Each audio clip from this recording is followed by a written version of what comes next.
বড় ভাই, তোকে মেহেদী ভাইয়া ডেকেছে। আমি মেহেদী ভাইকে আর আমাকে চিনি কিভাবে? বড় ভাই, ওই বেশি কথা বলছো কেন? আসতে বলছি, আয়। রেগে গিয়ে বলল। কোনো কথা না বলে ওনার সাথে গেলাম ক্যান্টিনে। গিয়ে দেখলাম কিছু বড় ভাইয়া বসে আছে। বুঝতে পারলাম আজকে কপালে খারাপ কিছু আছে। বড় ভাইটা বলল একজনকে, কিরে মেহেদী কই? একজন উত্তর দিল, ওয়াশরুমে গেছে। আমি দাঁড়িয়েছিলাম, তখনই কেউ একজন আসলো। ওনাকে আমি চিনি এমন লাগতেছে। এমন সময় মেহেদী ভাইয়া বলে উঠে, মেহেদী ভাই, তুমি হুসাইন না? আমি সুন ভাইয়া।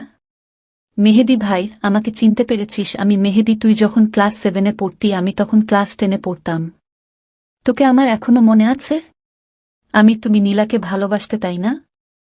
মেহেদী ভাই, তো নীলাকেও মনে আছে? আমি এতক্ষণেও চিনছি তোমাকে।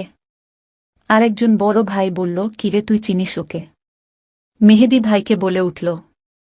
মেহেদী ভাই, আরেকজন বড় ভালো বলল, ওহ, ওকে হুসাইন, তুমি তাহলে যাও।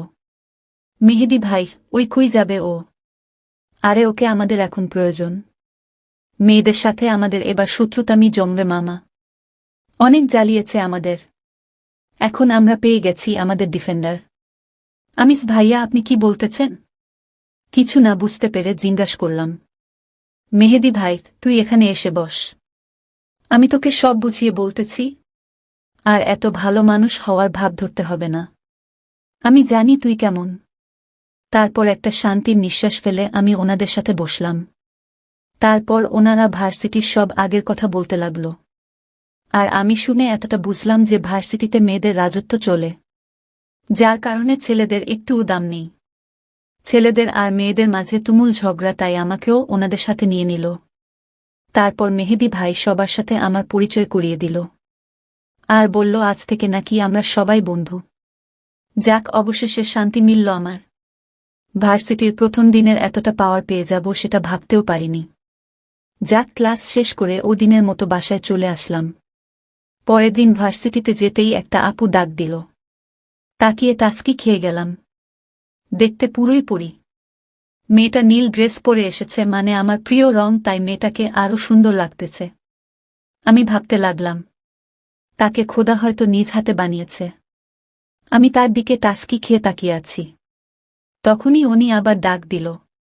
আপুটা, কিরে পিচ্ছি, এভাবে তাকিয়ে কি দেখছিস? না, কিছু না। কিছু বলবেন? আপু, এদিকে আয় তো পিচ্ছি। আপনি আমার থেকে মাত্র 3 ইয়ার এর জুনিয়র। তাহলে আপনি আমাকে পিচ্ছি বলেন কিভাবে? আপু, ওকে।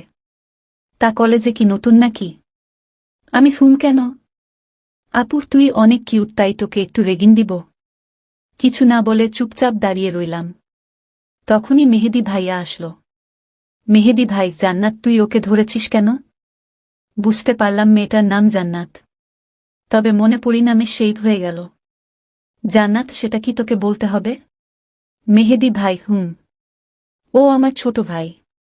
তাই ওকে ধরলে আমি তোকে ছাড়ব না। আমি ওদেরকে দিকে খেয়াল না করে পাশের একটা আপুকে পটাতে শুরু করলাম। দেখতে যেহেতু একটু কিউট, তাই পাশের আপুটাও শরম পেতে লাগল।